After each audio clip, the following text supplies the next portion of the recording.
Di keesokan harinya, publik digegerkan dengan pembunuhan sebuah keluarga, tetapi tidak ditemukan peluru pada tubuh korban. Mendengar berita tersebut, Choco merasa curiga pelaku pembunuhan tersebut adalah Hiro. Karena Choco melihat sendiri ketika Hiro menembak seekor burung tanpa menggunakan peluru.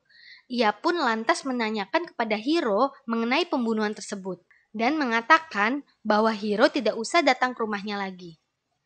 Adegan pun berpindah. Tampak Hiro sedang melihat foto ayahnya. Ibunya mengatakan bahwa ia sudah tidak sanggup lagi membiayai hidupnya. Ibunya ingin Hiro tinggal bersama ayahnya. Raut muka sedih terlihat di wajah ibunya. Ia menceritakan mengenai penyakit kanker pankreas yang ia derita sudah menyebar ke paru-paru. Dokter pun sudah memvonis umurnya tidak lama lagi. Hiro pun sedih, lalu memeluk erat ibunya tersebut dan tanpa sadar pelukannya itu membunuh sel kanker yang ada pada tubuh ibunya. Di tempat yang lain, Inuyashiki baru saja pulang ke rumahnya. Ternyata sedang terjadi kegaduhan di rumahnya itu. Takeshi, anak laki-laki Inuyashiki, mencoba mencuri uang di dompet ibunya. Karena keributan tersebut, Mari pun keluar dari kamar dan melihat apa yang terjadi. Ia pun lantas memberitahu ibunya jika selama 3 hari ayahnya tidak berangkat ke kantor. Dan Mari pun menyalahkan Inuyashiki tentang semua yang terjadi di keluarganya. Ia menganggap Inuyashiki tidak bisa melindungi keluarganya. Bahkan Takeshi yang selama ini dibully teman-temannya sejak SMP pun Inuyashiki tidak bisa melindunginya. Inuyashiki merasa gagal menjadi ayah yang baik. Ia pun merenungi semua permasalahan keluarganya di kamar. Ia sangat depresi. Ia menyalahkan dirinya atas semua yang terjadi pada keluarganya karena dia tidak bisa melindungi keluarganya.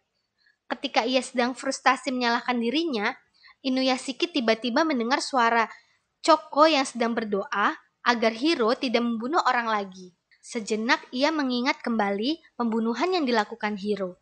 Dan ia bertekad jika Hiro menggunakan kekuatan untuk membunuh orang lain, maka ia akan menggunakan kekuatannya untuk melindungi orang lain. Inuyashiki mencoba terbang menggunakan kekuatannya bersama Hanako dan menghampiri Choco yang sedang berdoa. Ia menceritakan tentang peristiwa yang dialaminya bersama dengan Hiro. Choco pun berkesimpulan Hiro dan Inuyashiki memiliki kekuatan yang sama dan bertanya kepada Inuyashiki kelemahan Hiro yang bisa mengalahkannya. Inuyashiki pun menceritakan mengenai sup miso yang ia makan ternyata membuatnya lemas dan dikeluarkan lagi oleh tubuhnya. Inuyashiki pun yakin bahwa kelemahan Hiro adalah sup miso. Di keesokan harinya, Choco melatih Inuyashiki agar memiliki kekuatan yang sama dengan Hiro. Ia mencoba menembak sebuah kaleng. Beberapa kali percobaan Inuyashiki pun gagal, dan pada akhirnya ia bisa menggetarkan kaleng tersebut. Inuyashiki pun tampak senang. Lalu adegan pun berpindah. Tampak Hiro bersama ibunya sedang bersama dokter yang memeriksa penyakit ibunya.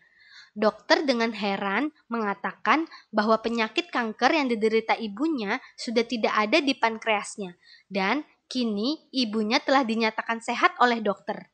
Hiro sangat senang mendengar kabar tersebut.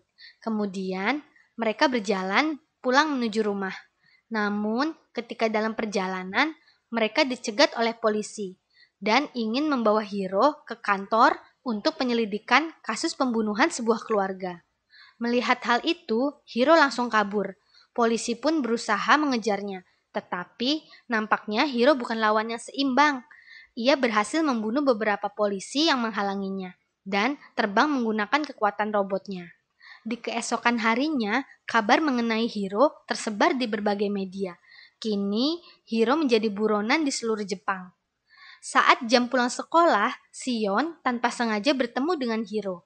Ia menawarkan tinggal di rumahnya, karena kini Hiro sudah menjadi buronan, dan Sion hanya tinggal bersama neneknya, karena kedua orang tuanya sudah meninggal. Adegan pun berpindah. Inuyashiki terus melatih kekuatannya. Kini, ia berhasil menghancurkan sebuah kaleng. Ternyata, ia menjadi sangat haus jika sering menggunakan kekuatannya. Lalu, ia meminum air kemasan yang diproduksi tempat ia bekerja. Setelah meminum minuman tersebut, tubuh Inuyashiki lemas dan menyemprotkan air yang ia minum tersebut melalui tangannya, seperti ketika ia memakan sup miso. Choco pun berkesimpulan bahwa kelemahan Inuyashiki dan Hiro adalah tidak dapat mengkonsumsi garam karena sup miso juga mengandung garam. Berita mengenai Hiro semakin merebak. Ibunya kini menjadi sasaran media sosial yang membulinya. Sampai pada akhirnya ia depresi dan bunuh diri. Hiro yang mendengar kabar tersebut melalui TV dan menjadi sangat marah. Hiro dengan kekuatannya bisa muncul di komputer, TV, dan handphone orang-orang yang menulis komentar buruk mengenai ibunya dan membunuh tanpa ampun.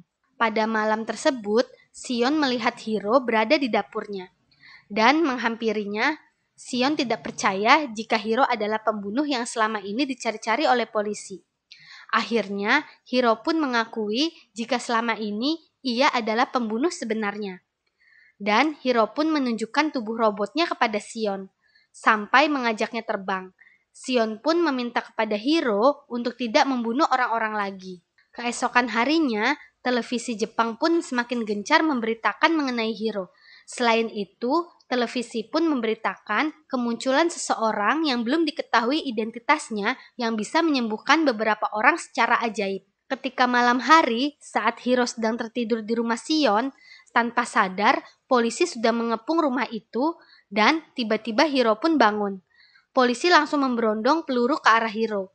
Hiro pun lalu memeluk Sion untuk melindungi dari terjangan peluru. Hiro membalas dengan menembaki semua polisi yang memasuki rumah tanpa tersisa. Hiro pun melihat Sion dan neneknya meninggal terkena tembakan dari polisi. Dengan penuh rasa dendam, Hiro pun terbang pergi meninggalkan rumah tersebut. Keesokan harinya, berita mengenai Hiro muncul kembali di televisi. Inuyashiki yang sedang melihat televisi mengatakan kepada keluarganya, jangan pergi keluar rumah dan menjauhkan dari handphone dan komputer karena situasinya sedang dalam bahaya. Tetapi sayang, permintaan Inuyashiki pun lagi-lagi tidak digubris oleh anggota keluarganya. Mereka tetap pergi keluar rumah dan mengacuhkan Inuyashiki. Kini, Hiro semakin brutal. Ia muncul di layar elektronik dan handphone. Ia mengancam akan melakukan pembunuhan massal. Ia pun menodongkan tangannya di layar dan dengan kekuatannya, semua orang yang melihat di layar elektronik dan handphone terbunuh satu persatu. Korban pun berjatuhan. Situasi kota kini menjadi mencekam. Hiro tanpa rasa ampun menghabisi semua orang. Inuyashiki yang kebetulan sedang bersama dengan Choco mendengar teriakan orang-orang yang panik karena serangan dari Hiro. Ia pun pergi untuk menolong warga kota. Sebelum Inuyashiki pergi, Choco mengingatkannya untuk membawa minuman olahraga yang diproduksi tempatnya bekerja. Korban kebrutalan Hiro pun semakin banyak. Suasana kota menjadi panik. Tiba-tiba, Choco dengan bantuan Inuyashiki muncul di layar elektronik dan memperingatkan masyarakat agar mematikan perangkat elektronik dan sesuatu yang terhubung dengan internet karena jika mereka melihat layar elektronik dan handphone bisa tertembak oleh Hiro. Mendengar peringatan dari Choco, Hiro pun semakin menjadi. Ia melepaskan peluru kendali dan menghancurkan setiap layar elektronik dan membom bangunan menggunakan kekuatannya. Melihat hal tersebut, Inuyashiki pun tidak tinggal diam. Ia lalu menemui Hiro dan memperingatkan kepada Hiro untuk menghentikan aksinya. Dengan cepat, Inuyashiki langsung menembak Hiro dan berhasil menjatuhkannya. Hiro yang penuh dendam mengejar Inuyashiki yang terbang melarikan diri. Akhirnya, aksi kejar-kejaran pun terjadi. Tetapi, sepertinya Inuyashiki tidak sepenuhnya menguasai kekuatan terbangnya. Beberapa kali ia hampir menabrak benda di sekitarnya. Berbeda dengan Hiro yang terbiasa menggunakan kekuatan terbangnya, ia sangat mahir mengejar Inuyashiki. Ketika sedang terbang, Inuyashiki mendengar suara Mari yang sedang minta tolong karena tertimbun puing-puing bangunan yang runtuh. Secara spontan, Inuyashiki yang mendengar suara anaknya tersebut langsung mencari keberadaan Mari. Sementara itu, Hiro berhasil menembak Inuyashiki, membuatnya terjatuh, lalu memukulnya sampai Inuyashiki terpental, dan akhirnya mereka pun berhenti di atas sebuah gedung. Hiro yang lelah, ia mencoba menambah energinya dengan meminum air botol kemasan yang ia bawa. Tetapi sebelum meminumnya, Inuyashiki langsung menembak botol minuman tersebut agar Hiro kehilangan kekuatannya. Tetapi Hiro lalu langsung merebut air botol minuman yang Inuyashiki bawa. Setelah meminum minuman tersebut, kekuatan Hiro kembali pulih. Ia kemudian menyerang Inuyashiki tanpa ampun, dan mereka pun terbang sampai keluar angkasa. Dan akhirnya Hiro pun berhasil menembak Inuyashiki.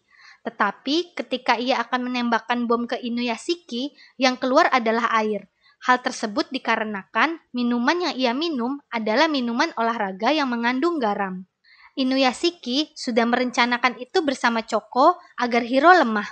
Melihat hal tersebut, Inuyashiki langsung menembakkan bom ke arah Hiro sampai ia terjatuh ke bumi. Inuyashiki akhirnya kembali mencari keberadaan Mari. Lalu, ia menemukan Mari dengan kondisi yang sudah tidak berdaya. Lalu, ia memegang kepalanya dan menyembuhkan Mari dengan menggunakan kekuatannya, dan akhirnya Mari pun sadar. Melihat hal tersebut, Inuyashiki pun senang. Tetapi, tiba-tiba Hiro muncul dan memukul wajah Inuyashiki sampai terpental. Kemudian, Hiro pun membunuh orang yang masih hidup di gedung tersebut satu persatu. Sampai tiba giliran Mari akan ditembak, Inuyashiki pun mendorong Hiro. Tetapi sebuah tembakan berhasil mengenai Mari. Hiro pun dengan brutal menyerang habis-habisan Inuyashiki, sampai kepalanya terbelah dan memperlihatkan otak robotnya. Melihat hal tersebut, Mari pun kaget. Hiro tak henti-henti menyerang Inuyashiki. Kini, ia menggunakan besi yang sangat besar untuk memukul Inuyashiki agar kepalanya hancur. Melihat hal tersebut, Mari pun berkali-kali memanggil ayahnya dan berusaha meraih tangan ayahnya itu. Tetapi ketika akan berhasil menggenggam tangan ayahnya, Hiro menariknya dan mengangkat tubuh Mari ke pinggir gedung dan ingin melemparkan Mari dari atas gedung tersebut. Inuyashiki memohon kepada Hiro agar tidak melemparkan tubuh anaknya tersebut. Tetapi Hiro tidak menghiraukannya. Ia tetap melemparkan Mari dari atas gedung tersebut. Dengan segala amarah, Inuyashiki mengumpulkan kekuatannya dan menyerang Hiro sampai tangan dan sebagian badan Hiro hancur. Lalu Inuyashiki pun terbang mengejar Mari sebelum jatuh. Akhirnya, Inuyashiki berhasil menggapai Mari dan memeluknya dengan erat dan berhasil menyelamatkannya. Dan sepekan setelah kejadian tersebut, kepolisian menyatakan kematian Hiro dan menutup kasus tersebut walaupun jasad Hiro belum ditemukan. Dan film ditutup dengan adegan Hiro berada di kamar Choco seperti biasanya. Ternyata Hiro masih hidup dengan tangan sebelah kanannya hilang. Kemudian pergi begitu saja meninggalkan Choco. Terima kasih sudah menonton video ini Movie Lovers. Semoga kita dapat mengambil pelajaran dari film ini. Untuk kalian yang mau request film, silakan ke kolom komentar ya. Sampai jumpa di alur film berikutnya. Happy nice day. Bye-bye.